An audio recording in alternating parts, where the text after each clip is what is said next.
सीताराम मित्रों, यतो धर्म ततो जय। मैं हस्तरेखाविद पंडित मनीष शर्मा एडवोकेट एक बार फिर से आपका अभिनंदन करता हूं। जैसा कि आपको विदित है कि हम ज्योतिष पर और हस्तरेखा पर वीडियो बनाते रहते हैं आप सभी के मार्गदर्शन के लिए। ज्योतिष शास्त्र, हस्तरेखा अर्थात सामुद्रिक शास्त्र भी अन्य विद्याओं की तरह एक विद्या ही है, लेकिन लोग इसे समझ नहीं पाते अज्ञान से।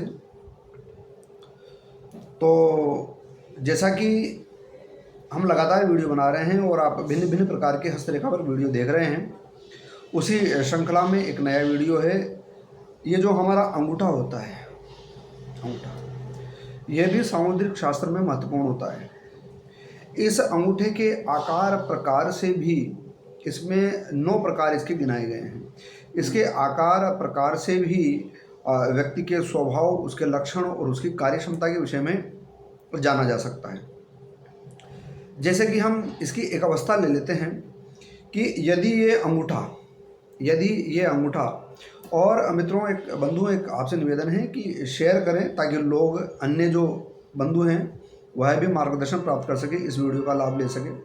सब्सक्राइब कीजिए। तो बात करते हैं कि ये जो अंगूठा है, यदि हथेली में इस प्रकार का है, नीचे की साइड जैसा मेरा है, तो और अंगूठे की स्थिति बढ़िया है। ये केवल मात्र एक प्रकार बता रहा हूँ, ऐसे बहुत सारे प्रकार अंगूठे के बताए गए हैं। मैं एक केवल संक्षेप में आपके समक्ष इसके विषय में जानकारी रख रहा हूँ। तो ये अंगूठा यदि इस प्रकार से, ये जो आपकी इंडेक्स फिंगर है इसके बहुत नीचे हो, तो ऐसा व्यक्ति उदार होता है, बहुत ज़्यादा उदार होता है और बहुत विवेकवान होता है, बहुत हृदय उसका अच्छा होता है। और ये समझे कि विवेकवान का मतलब बुद्धिवान नहीं कह रहा मैं, बुद्धि तो चोर के पास में भी होती है। विवेकवान का मतलब हो गया जो दूरदृष्टा है, एक धार्मिक और आध्यात्मिक व्यक्तित्व, और जिसकी जो दृष्टि है, जिसे हम कहेंगे, वो अपने विवेक से, अपने ज्ञान से आगे तक की देख सके, ऐसा विवेकवान, ऐसा बुद्धिमान जो विवेकवान हो। तो जिसका ऐसा अंगूठा होता है वो इस प्रकार से धार्मिक, आध्यात्मिक, विवेकवान होता है और उदार हृदय होता है। और हाँ, इसकी एक समस्या है कि इसके पास थोड़ा पैसा, हालांकि ये एक मेरा जो नॉलेज में आया है वह बता रहा हूँ कि थोड़ा पैसे के संबंध में इसके पास में थोड़ी कमी रहती है, लेकिन पैसा खर्च बहुत करता है, इससे खर्च बहुत होता है। तो एक ये हो गया। एक ऐसा व्यक्ति है जिसका अंगूठा, आप ये मानकर चलें कि इससे थोड़ा सा बड़ा हो, यहाँ तक आता हो या यहाँ तक, है ना, थोड़ा सा मतलब बड़ा अंगूठा निकल रहा हो, तो ऐसा व्यक्ति कंजूस होगा। और उसकी बुद्धि यूँ मानकर चलें कि आप एक तरीके से नेगेटिव वे में ज़्यादा चलेगी। लेकिन हाँ, ऐसा व्यक्ति एक अच्छा मैनेजर हो सकता है, मैनेजमेंट करना उसको अच्छा आएगा और प्रबंधक हो सकता है वो, कुशल। और जहाँ तक देखा गया है कि ऐसा व्यक्ति भले ही संकीर्ण विचारधारा का हो, यह अंगूठा जितना इस फिंगर के पास जाएगा, जितना ऊंचा होगा, उतना ही व्यक्ति का जो हृदय है वो, उसमें उदारता कम हो जाएगी, उसका विवेक कम हो जाएगा, उसकी बुद्धि का लेवल बढ़ जाएगा।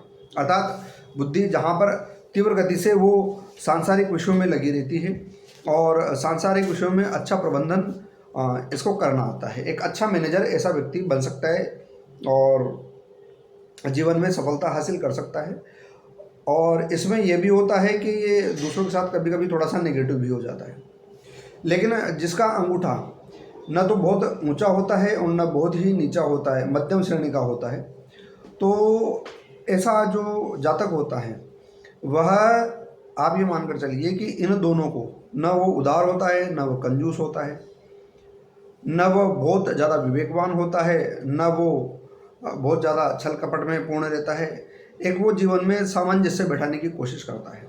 उसका प्रयत्न रहता है कि वह जीवन में अपने आप का सामंजस्य लोगों के साथ और समाज के साथ बैठा रहे। वह संसार को भी साधने की कोशिश करता है और वह धर्म और अध्यात्म को भी साधने की कोशिश करता है। तो बंधुओं, ये आपको वीडियो कैसा लगा हस्तरेखा के विषय में, हम फिर से लेकर आएंगे। यदि आप में से किसी को भी हस्तरेखा के माध्यम से अपने कर्मों को दिशा और दशा देनी है, अपने कहाँ पर गलती हो रही है उसको ठीक करना है, क्योंकि देखो बंधुओं, ये तो लोग अहंकार से मानते हैं कि वह कर्म कर रहा है।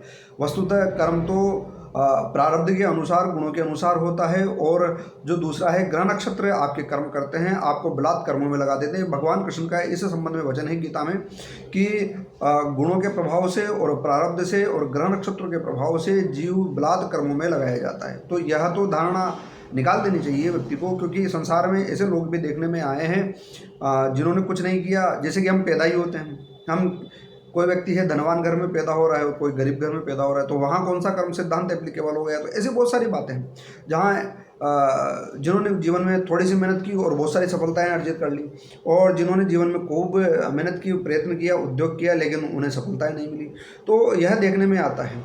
इसका तात्पर्य ये है कि कर्म कराने वाले तो कोई और ही हैं और उन्हें हम ग्रह नक्षत्र कहते हैं। तो अगर आप भी अपने ग्रह नक्षत्रों को देखना चाहते हैं कि कहाँ पर कौन से ग्रह नक्षत्र कमज़ोर हो रहे हैं और अपने कर्मों को सही दिशा और दशा देना चाहते हैं, तो आप संपर्क कर सकते हैं। आपका स्वागत है, अभिनंदन है। जय जय श्री सीताराम।